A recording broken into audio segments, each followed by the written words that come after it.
Hello everybody, welcome back to the channel. My name is Mark and we're going to be back in the wood shop to do a video, and we're going to be building a maple shaker style vanity, and we're building it for Matt from Diesel Creek. If anybody follows him, he's a good friend of ours and he's building a new house. So anything you do starts off with just and this is basically just a hand-drawn rough drawing, so that way I could show them the couple different options. So let me bring you off of the camera stand here and let's take a look at what we got going on here.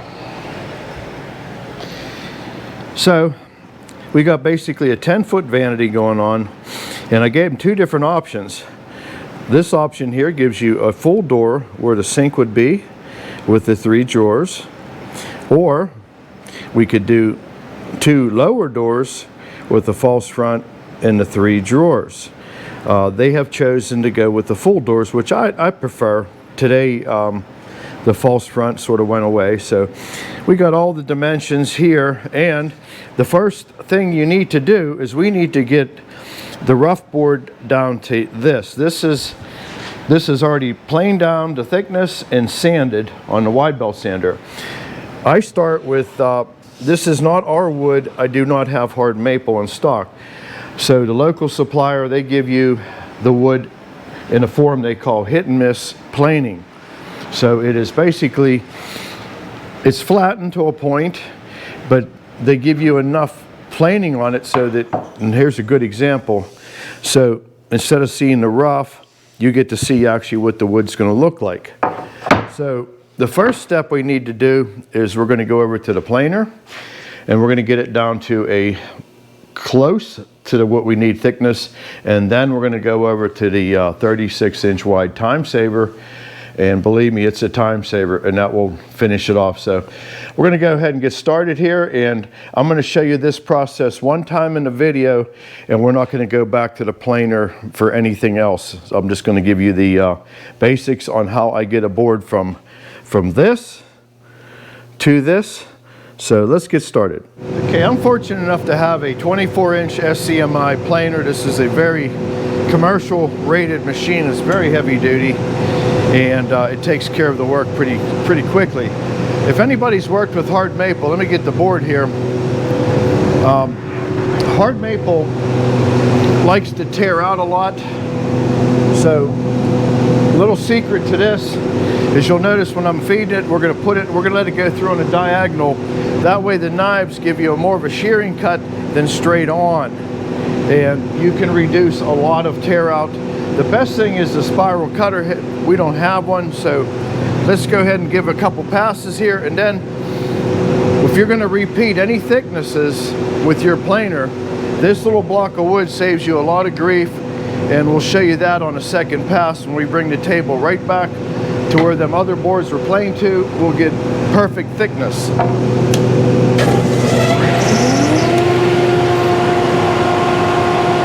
we're going to go ahead and do one side.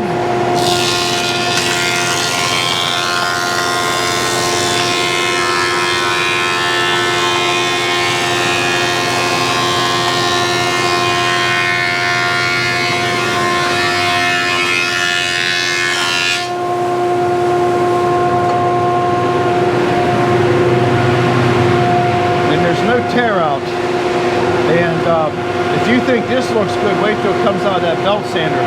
Now we're going to go for the final thickness. So you put your block in and you raise your table up until, and always do, you want it to grab so you can't pull the block out, and once you got it to where it's just pulled, there it is. You don't want to overdo it, but this should be within probably a couple thousandths of an inch. It's very, very close.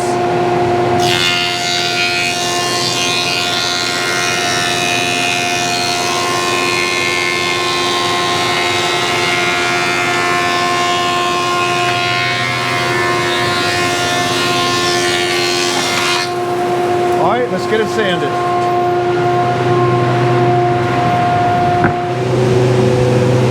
You a little tour of the sander. It basically has a 5-foot belt that is 3 foot wide, 5 foot around, and this right here is 150 grit. This machine requires compressed air to operate, so we want to put the belt tension on it, and this right here keeps the strain on the belt perfect. And then you also have adjustments for your platen, which is right underneath the 2 drum rollers. So this thing actually is running on a platen. It has, I believe they put some sort of velvet on it, and the machine will not run with the door open. So, and there's a magnet there for safety. So now it'll allow it to come on. Now, before we send the board through, what I do is I just get a pencil and I just put a few squiggly lines. And if you know, if them lines are gone, you know the board has been sanded across it. So we're going to go ahead and get this machine fired up. I guess I'm just going to put you right in the center here. Kind of hard to film with one camera and myself, so bear with me. We're going to go ahead and reset the machine. Sometimes it don't like to start. Okay, now we're started. Yeah, it has a 20 horsepower motor on it. So I already have the thickness set, so we're just going to feed it through here.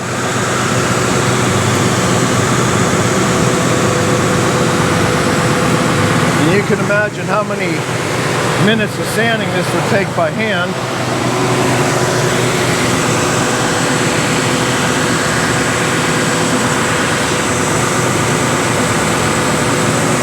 So that way the front of that vanity, the face frame will be sanded. And you notice the lines disappeared.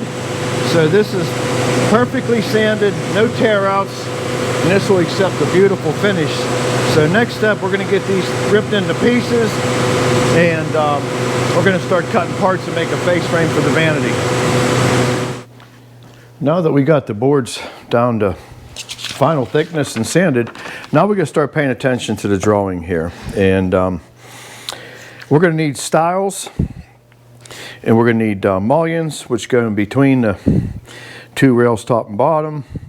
And when the 2 cabinets meet, we're going to use 3 inches on the ends, and then where it's going to meet, we're going to have 2.5 inch pieces. So when they join together, it'll become 3 inches. So when you look at the vanity when it's put together, you won't know where the joint is. So what I'd like to do is get a board, and we're going to label everything so that when I rip this board in half and we put it back together when it's installed, all these grains will go right back together again, and this thing will look excellent.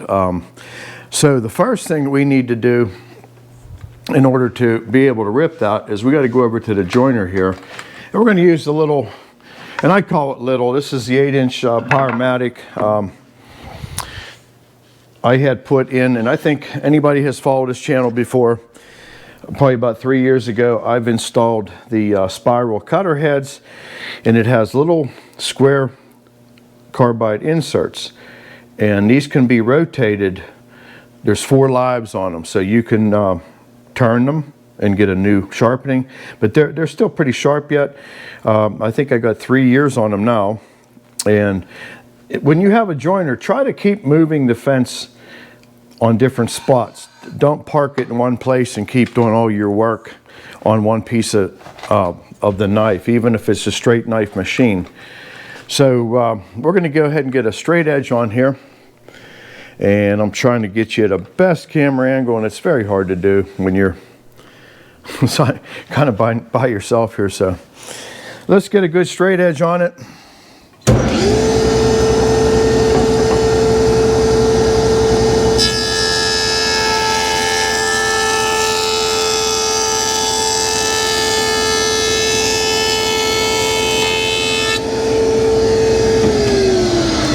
Now this edge is perfectly smooth, it's perfectly square. And what we're going to do is we're going to rip 2.5-inch pieces, and we're going to label them. So when they go onto the cabinet, they're going to be in the right area that they will join back up, and magically this grain will come right back together. So pay attention to details. And then these other boards over here, I'm going to be cutting down to rough length, and they're going to get, most of these are going to turn into 2-inch pieces, and these will be for the rails, the top and bottom of the cabinet, and then there'll be the intermediate rails that go between the mullion that divide the drawer. So we'll need some 2-inch stock, but I think we got plenty of wood prepped, so I'm going to go ahead and continue getting the edges ready, and we're going to go ahead and get the stuff ripped to size. Okay, over to table saw here. I put a blade on, they actually call a straight line rip blade. It's a little bit better than a rip blade. It gives you a better edge. It's actually considered glue line. I've never used it for that purpose. Most of the times I run this just a good old combination blade, and you can see I cut all that pine when I built them B boxes, but that'll clean up real quick when you start getting into plywoods and stuff, and very, very sharp. I like to run an 1/8-inch kerf blade. There's a lot of people that like the thin kerf blades. I don't believe the saw body is heavy enough when you're in a commercial setting, especially. If you're putzing around in your garage, yeah, the thin kerf, you know, there's some advantages to them, but there's more disadvantages to them.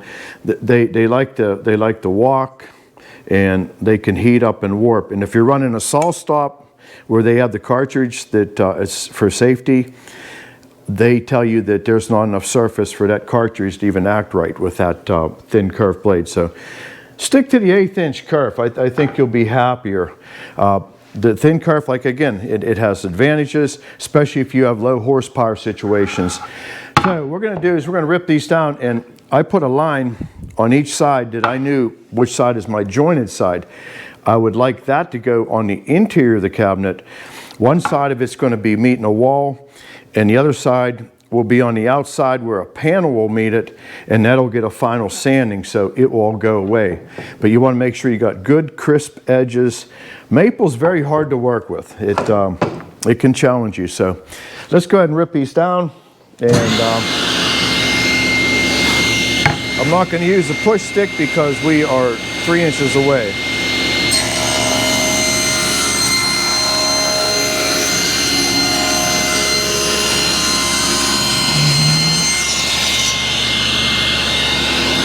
Put the good edge against the fence and shave off any little remaining, and I don't think there's going to be much.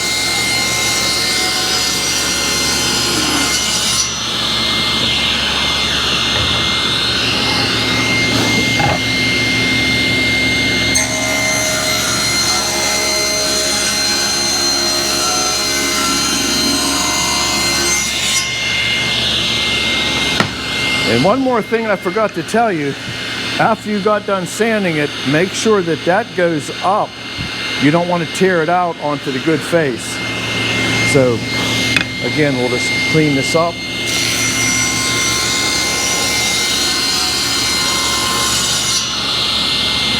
And that's perfect. So now we're ready to start cutting the parts to size, and we'll start making a face frame.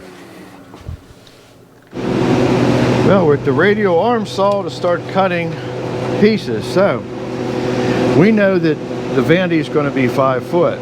I know that there's going to be a 3-inch style on one side, 1.5-inch style on the other side. So instead of making a complicated math problem, when I cut the pieces, I save the little cutoffs.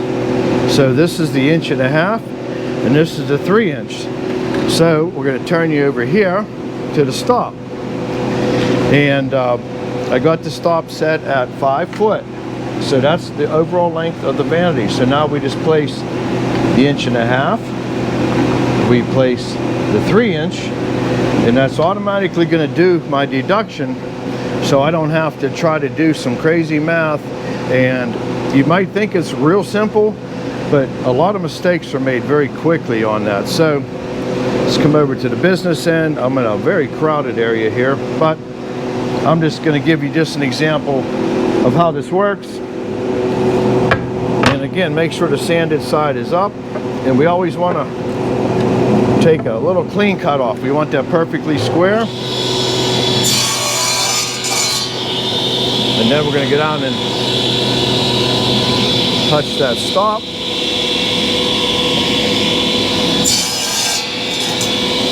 And when you put the two pieces back on, it'll measure out to 5 foot. So you add this piece back on and you add the other piece back on. Now that piece, that whole frame will be 5 foot. So next step is some pocket holes, and we'll get ready to put together. Going to make some pocket holes. I have a Craig, this is a air powered pocket hole machine. And basically, when you pull down on the handle, that drill bit comes up from underneath, and this air clamp comes down and holds the board into place. So I'm going to turn the air on, and we're going to go ahead, and again, can't stress enough, make sure the sanded surface is up, or else you will mess up your hard work. So I just eye it up onto the edge of that hold down clamp. And all we do is, and then we go over to the other side, make sure it's nice and square to the fence, and you can tell that maple's hard. But there you go, there's the construction holes, and we'll go ahead and finish putting the pocket holes in, and we'll start putting the frame together. Back over to table saw, we got one more step to do before we could start assembling the frame. When you're looking at the actual vanity, the left side there is going to have a finished panel on it in order to carry that look around the side of the vanity. On the right side, we're going to be meeting a wall. So I like to allow 3/4 of an inch to scribe into the wall if there's anything out. They can scribe the vanity in to fit it tight. You never want to put a side of a cabinet on flush. The actual material I'm going to be using is a pre-finished plywood, and it's a 1/2 inch thick. So what we need to do is cut a 1/2 inch. We're gonna just cut a dado down through it, and I got everything set far as the depth, and it's going to just basically do that. So everything is adjusted, ready to go. So we'll go ahead and show you how this works. And never run your fingers over top of that if you can help it. I know some people that have some digits missing, because if that board would happen to kick out, what goes in its place? Your fingers.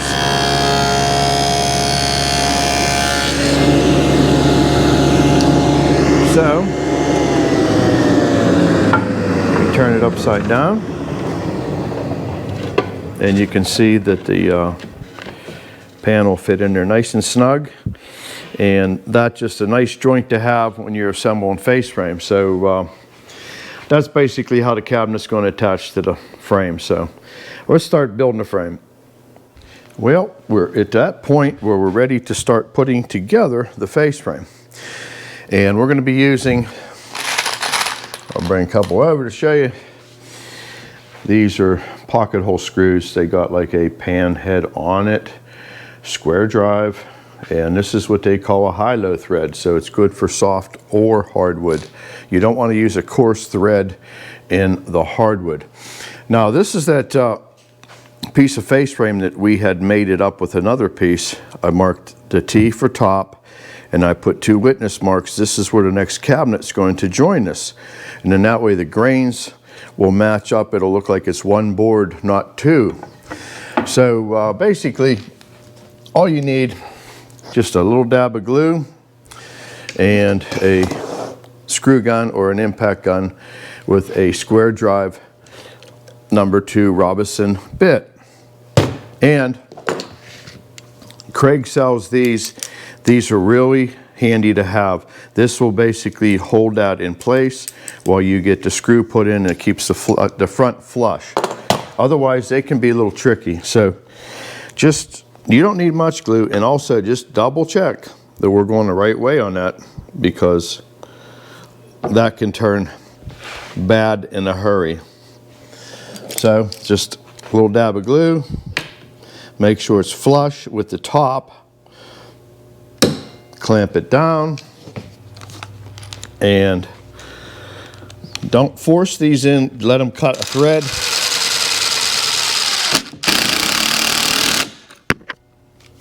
And after you put the first one in, yep, nice and flush. And always move it down to the next hole. It gives it that little bit extra to make it good and flush.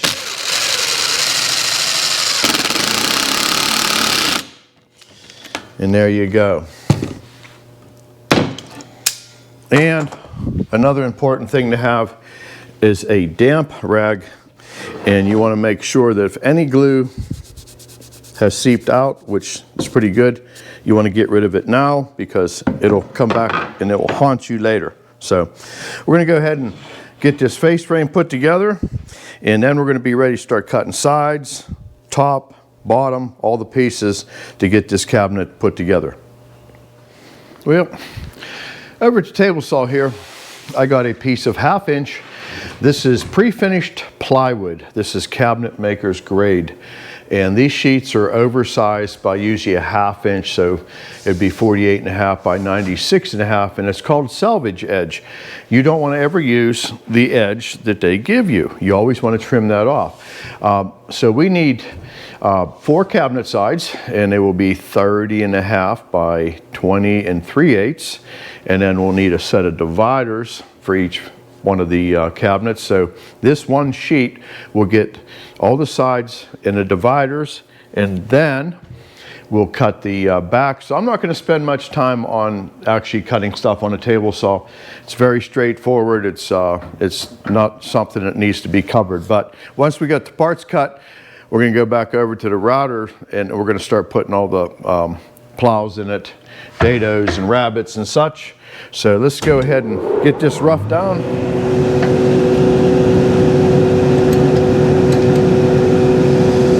And let me grab my safety glasses.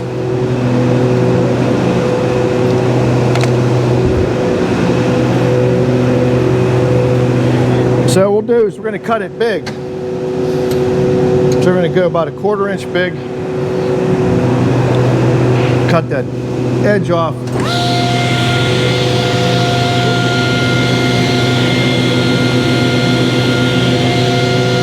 This makes a nice cabinet. It really does.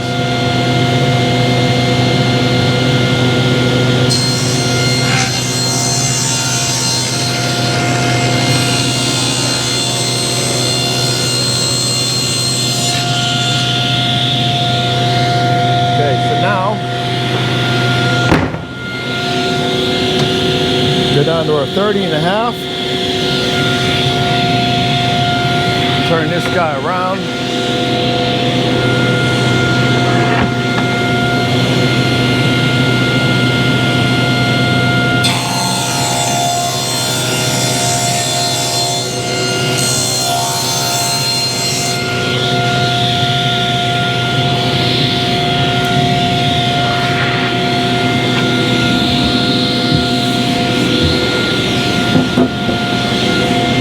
I'll cut one more.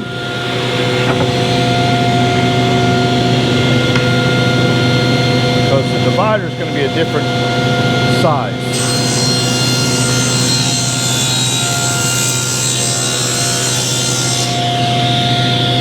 We'll set this aside.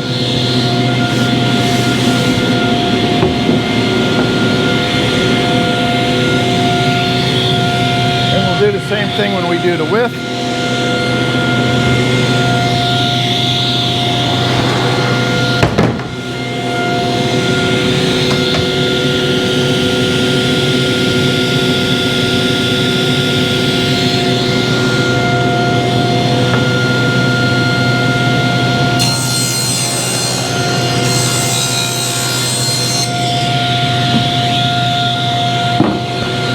So you just want to flip them around so the good side's facing the fence.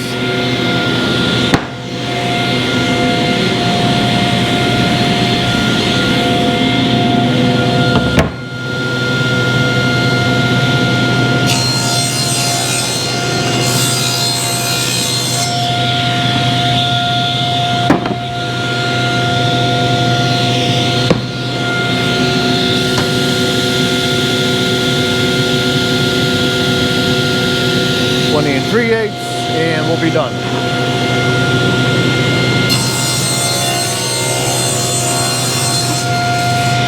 Well, it's time to make a little man glitter. What we're going to do is we're going to machine this side of the cabinet. And on the back side, I have a 3/4 inch rabbet.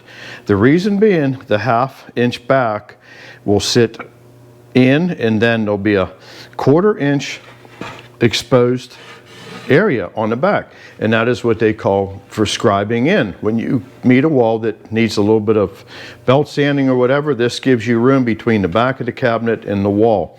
Very important step if you're building cabinets. And then also we're going to be cutting these two dados right here. And we're going to do that with nothing more than just a handheld router. And all you have to do is get creative with a block of wood and screw it to the base. And there's a little extra piece on here, and we're going to machine the back part first, then we'll remove this, and then our distance will be correct to do the top and bottom. You just got to be a little handy with the router here. So we're going to come through touching the actual guide, and then on the way back out we're going to just tilt it a little bit and remove that remaining piece. So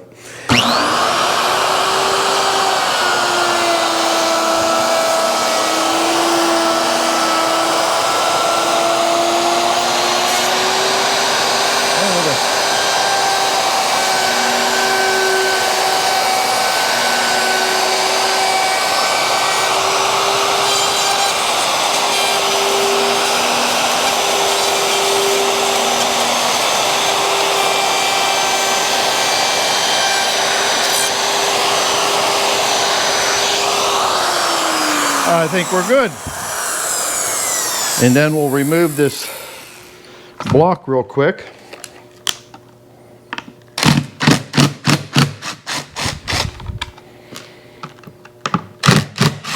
You don't need expensive machines to do stuff like this. So now we'll turn the panel around. We're going to do the top and bottom. And one thing nice, you have no lefts and no rights. The cabinet sides at this point are universal unless we start drilling shelf pins in, which we're not. Then you start to have to pair them. So let's put the and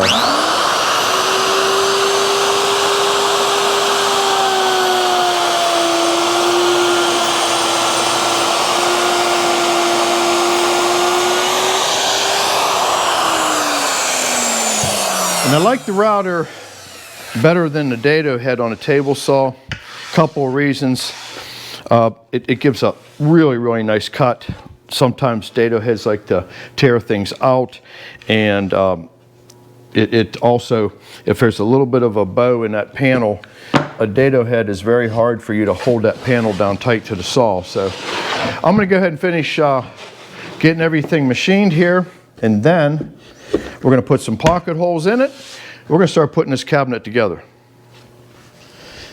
Well, it's time for some assembly, and there'll be 3 things that are going to hold this cabinet together. Wood glue, pocket hole screws, and staples.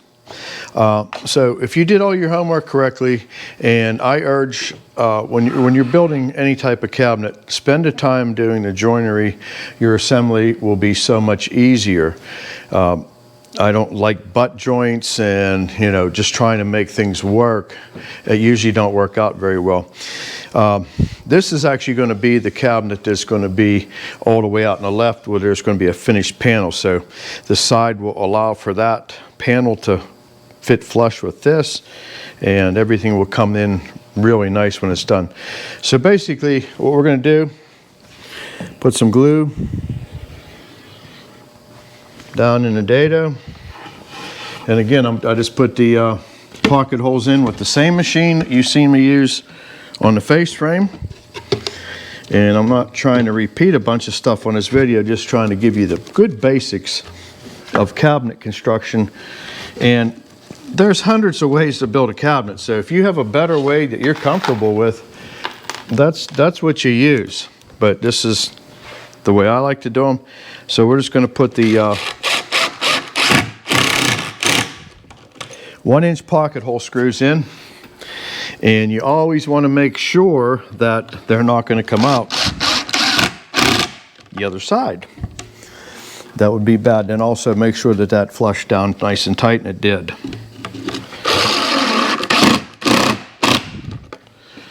So once we get the two sides on, we're going to measure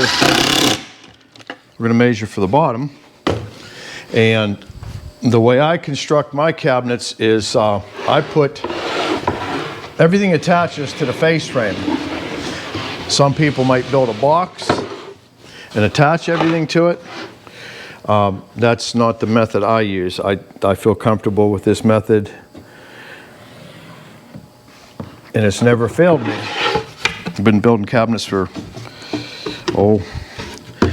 40 years now. Hadn't had no callbacks on, hey, my cabinet just fell apart. So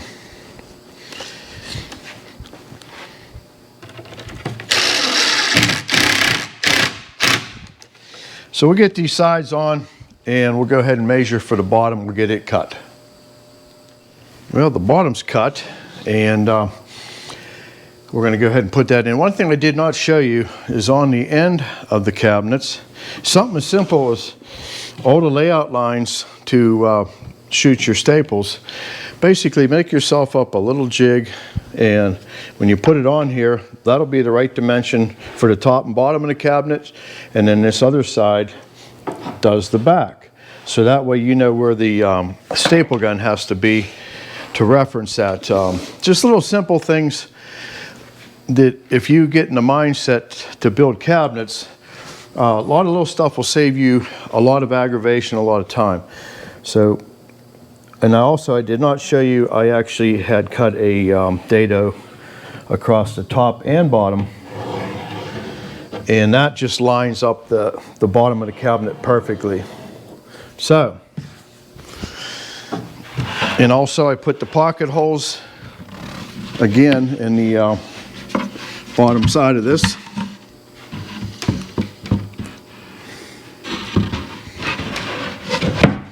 And when you measure right, usually it fits, but sometimes it don't. All right, I'm going to do, first step is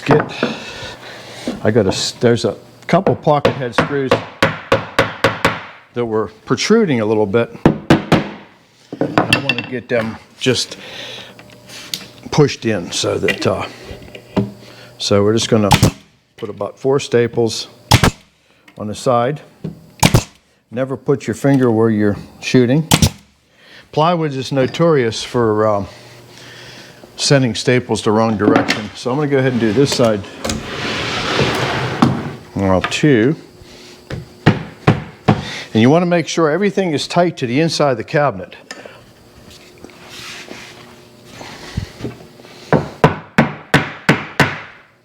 That looks good.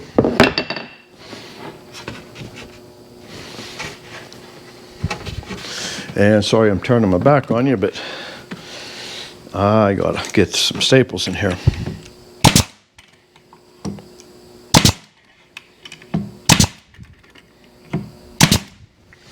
All right, I can get that out of my way for now. And then we're gonna go ahead and put the pocket hole screws in the bottom. Again, we're trying to keep the floor of the cabinet tight to the inside. So you want to do is push it forward and pull it down tight. So between the glue and the screws, I like pocket holes. They're very strong. But once the glue dries, they're basically acting as clamps right now.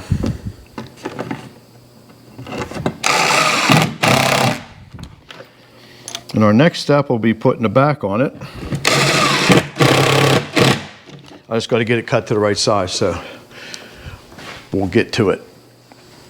Well, I'm not sure how much you're going to see, but there's only so much I can show, and I got camera in the way. And so basically this is same thing as what we've done before. Put some glue, and the glue is your most important thing you can do, is it ultimately will hold this cabinet together for the whole life of it.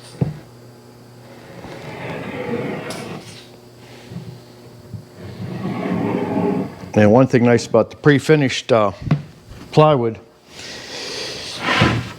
it don't, the glue won't stick to it, so you won't have to worry about wiping it off once you're done here. It'll come right off. That's why I route everything. And sometimes it's nice to have a extra hand, but we're by ourselves here. And again, we want to pull everything to the bottom so that way that joint on the bottom will be perfectly flush. So let's move you over here, and we'll start shooting it together. And you want to make sure everything on the inside is going to be tight. So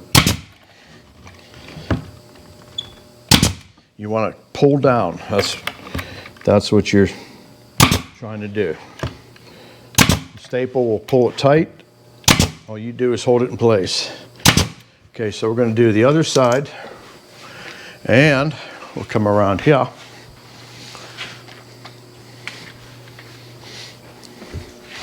And a big workbench is a bonus to have.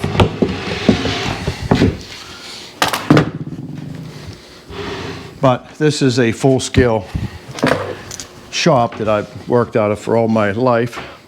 And again, look down, make sure that's tight, and then we're gonna work our way up. I'm using 1 1/4 quarter crown staples,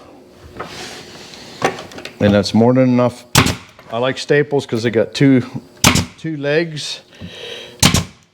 You're getting twice the holding power as a brad or a finish nail. And another little handy little item to have around is just a good old putty knife. And sometimes I'll just get it in there and you'll get it to move. That glue will grab pretty fast actually. So you want to sort of start at the center, and we'll just keep working our way left and right or left, whatever you want to do. But you want to go side to side.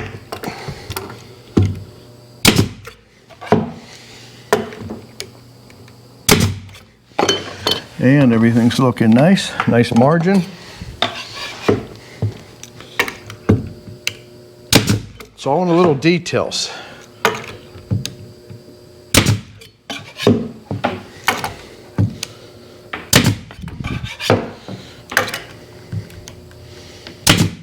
All right, now put our gun down, put our weapons down, and I'm just going to flop this up. And the plywood's it's a nice light cabinet. So now's the time to get your damp rag, and anywhere you see some glue,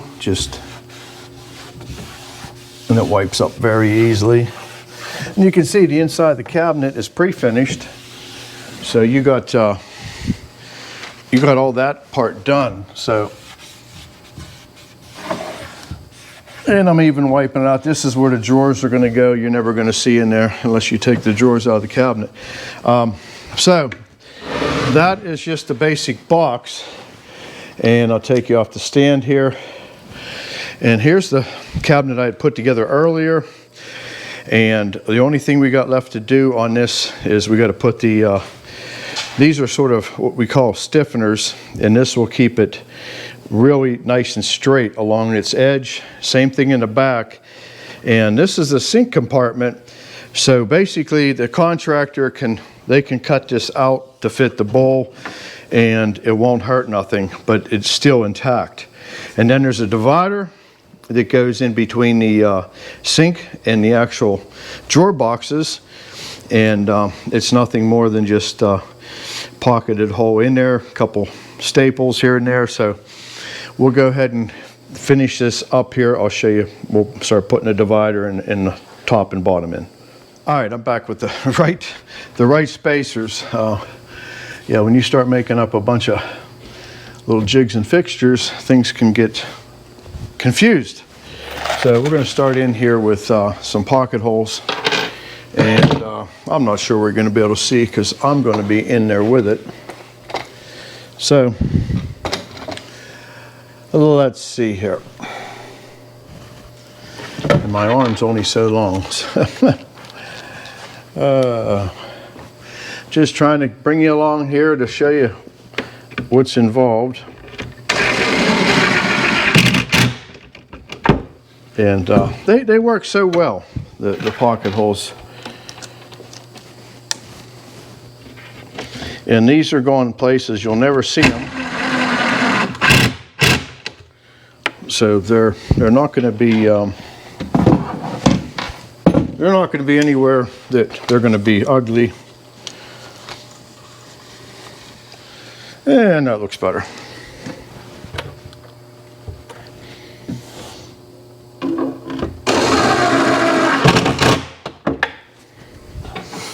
Years ago, I would probably just take the staple gun and draw a line on the back and shoot through, but had that go wrong a few times and sent a staple out the side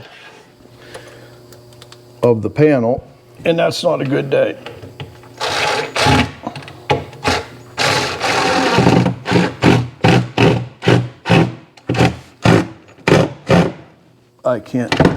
I can't get in there without blocking the camera view. There we go. Trying to be a contortionist. Need a magnetic tip is what I need. But anyhow, you get the idea of what's going on here. So only thing left is them two top rails, and then we're going to make a toe kick for the bottom. So right now that one's just sitting up on milk crates. I do not use a toe kick notch when I build cabinets, base cabinets. I build a separate pedestal. It works out way better, and I've been doing it for years, so I'm going to continue that construction. So let's go ahead and get this base cabinet finished up. All right, we're going to install the stiffening rail. So again, most important thing, glue. And I come up the sides just a little bit. And since we're going to be putting the raw edge down, we'll give it a little bit right there too. Now these are pretty tight. Got to go the right way, dummy. Okay. And you got to sort of spring it in.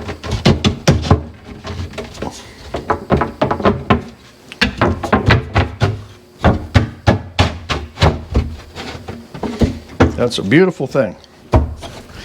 And the same thing, we got them pocket hole screws that are sort of sticking up there a little bit, so we'll just give them a couple taps to seat them. And that'll be good. And back to the pocket hole screws. I better pick that up before I get a flat tire. It will be me. And you can feel how good they grab. And this plywood here will just keep that face absolutely straight.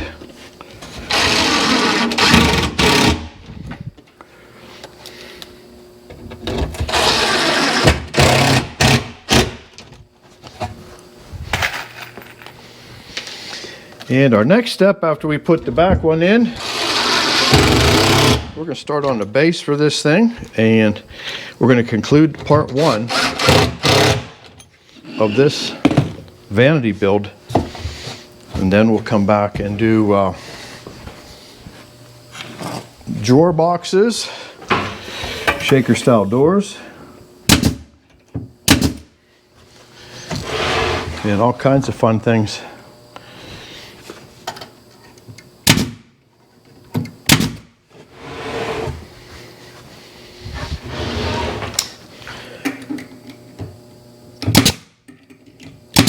What's nice about the plywood though is this cabinet is super duper strong and it's very, very lightweight. But once you get the drawer boxes and doors on it, it'll get heavy. But the actual cabinet is very, very lightweight. So, all right, we'll get back and we'll get the pedestals started next. We have one final step before we can build the actual base for this is we got to pad this out. There's roughly, about 1.1 inches. And I found that 2 pieces of plywood will pad that out absolutely flush. So I'm going to put one on each end, and you would think you'd go center, but I'm going to put it here because there's the divider that'll carry all the weight from the floor to the top of the countertop, because today most people go with some sort of either granite or some sort of a solid countertop, and they weigh a lot. So we'll just start here, and that way the load will be exactly where it needs to be. You don't need to go crazy with staples. A little dab of glue, making sure you're not putting the finish side towards the wood, otherwise the glue won't do you much good.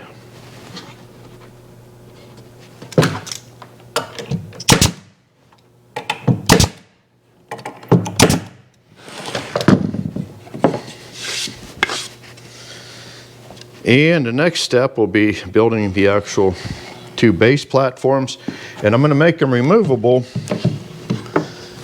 Some people like to put, I don't know who's going to install this yet. The contractor may do it, and they might choose to put the base down on the floor level and then set the boxes on top, but that's up to that person. So if I'm installing it, I'm probably going to leave them attached. So we'll finish putting these blocks on, and then we're going to get started on making us a nice base to set it on, and that'll conclude part 1 of this vanity build. Well, let's get started on making the base for these things. And what I'm doing here now, this is going to get a rabbet all the way around. So we're going to basically do that all the way around this board. And I left it wide because we're going to rip this into 4-inch pieces, and it's so much harder to clamp something that's small than it is just to keep it wide. So we're going to form that rabbet all the way around, and then we're going to rip it in half. So basically the same thing, handheld router, just a little piece of plywood for a fence, 3/4 inch double flute bit, and the depth really don't matter. A lot of times what I'll do is I'll leave a 1/2 inch remaining on the wood, so that way it makes it easier for math. So you're always dealing with 1-inch increments, not you know, like 9/16 or 5/8. You got to add on to it or subtract from it. So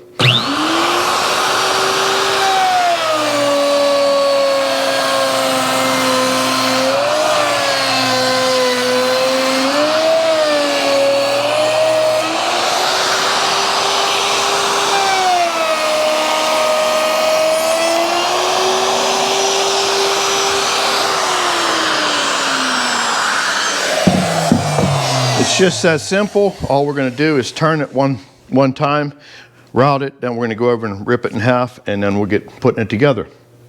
We are so close to being done here.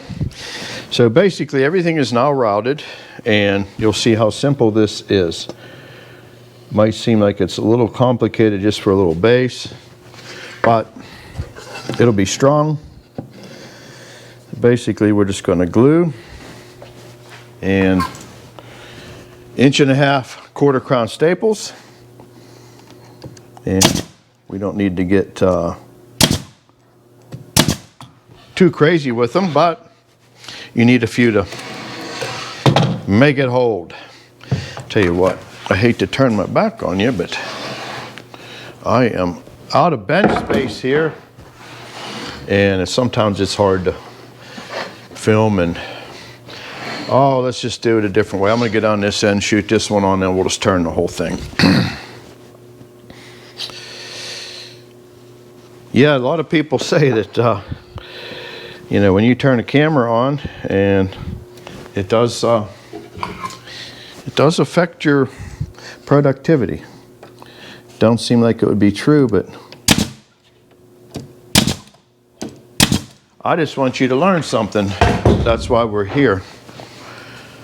All right, now we can do the other side.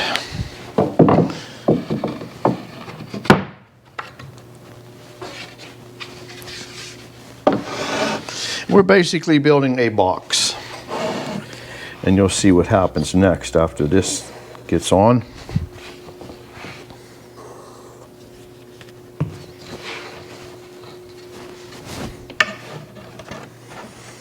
And I like 3/4 inch, just they call it utility grade plywood. It's basically paint grade plywood.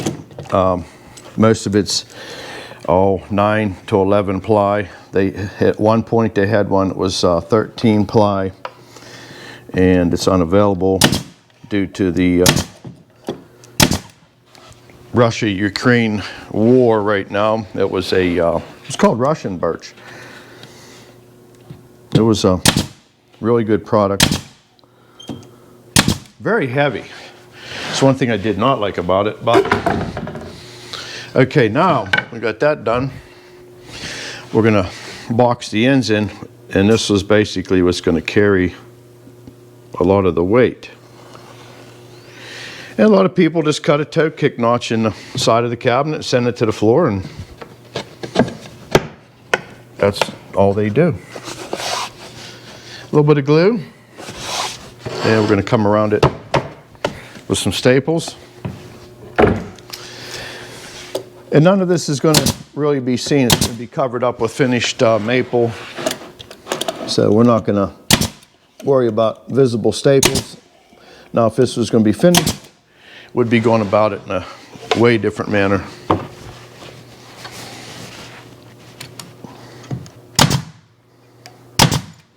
Okay, we'll do the same thing on the other end without turning this into a long production.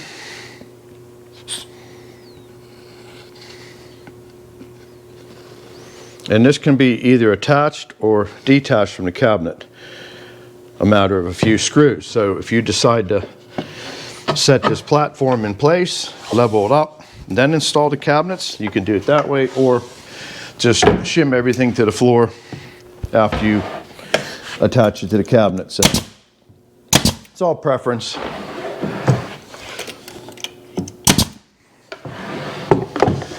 Just gonna bring this around. And right now there's no front, no back. Everything is universal. Try to keep it simple that way.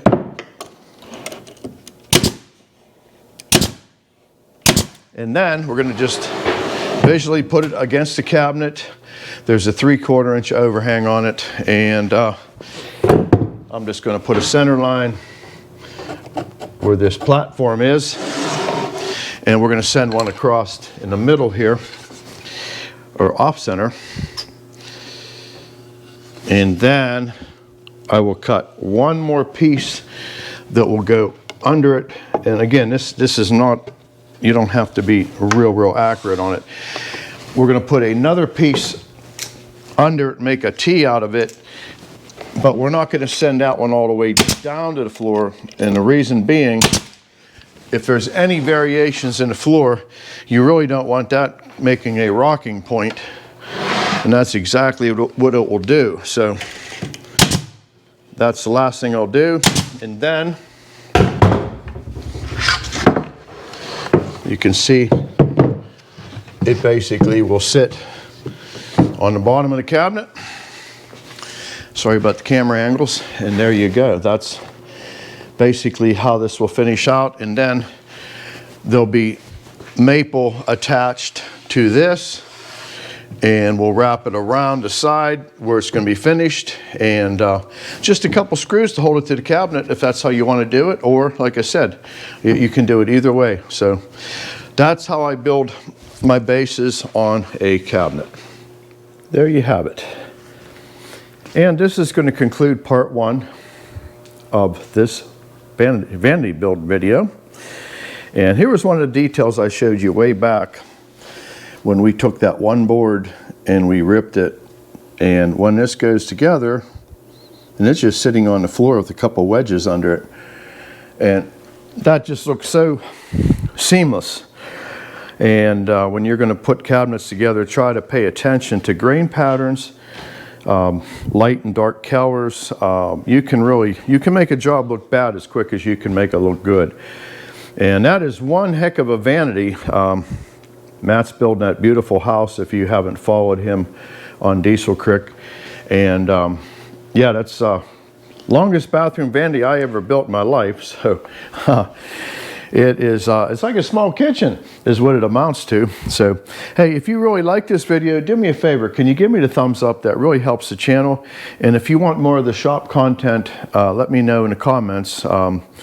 We got a long way to go on this. We got to build 4 shaker style doors. On the end of the vanity over here, I'll step over here. And when you see the edge of it, there's going to be a finished panel. It's going to look just like a door. And that's why I overhung that frame on that side. And then we got 6 drawers to build. And they're going to be dovetailed boxes. And the drawer fronts. And then a lacquer finish. A long way to go. But that was the hardest part. Just getting the boxes together and getting this all ready to go together. So I'll catch you when we do part 2. And thanks for coming along. I enjoy it when you come over and hang out with me. And we'll catch you when we're building some doors. All right. Bye-bye.